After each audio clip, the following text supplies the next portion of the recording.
இன்னைக்கு நம்ம வாழைப்பூவில் எப்படி இட்லி போடுறது அப்படிங்கிறத பார்க்கலாம். இது உடம்புக்கு ஆரோக்கியமானது.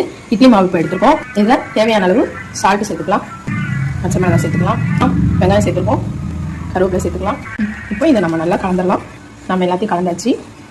இப்போ இந்த வாழைப்பூவில் நம்ம எண்ணெய் தடவி வச்சுருக்கோம். இதில் நம்ம ஊற்றிக்கலாம்.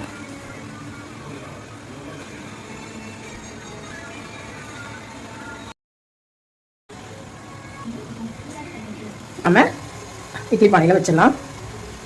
இப்போ நம்ம இட்லி பானையில் வச்சாச்சு, மூடி வச்சிடலாம். 12 நிமிஷம் ஆயிடுச்சு. இப்போ எப்படி வெந்திருக்குன்னு பாருங்க. சூப்பராக வெந்திருக்கு. இதை நீங்கள் எடுத்து வைக்க வேண்டாம், அப்படியே சாப்பிடலாம். இப்போ இந்த வாழைப்பூவை நீங்கள் அப்படியே எடுத்து வச்சிடலாம். இருக்காம இதில் அப்படியே வச்சு மாதிரி சாப்பிடலாம். நீங்கள் வேஸ்ட்டாக தூக்கி போடுற இந்த வாழைப்பூவில் இந்த மாதிரி நீங்கள் இட்லி செஞ்சீங்க அப்படின்னா உடம்புக்கும் ஆரோக்கியம், ரொம்பவே சூப்பராக டிஃப்ரெண்ட்டாக இருக்கும். இதே மாதிரி செஞ்சு பாருங்க. இதே மாதிரி செஞ்சு கொடுங்க குழந்தைங்களுக்கு.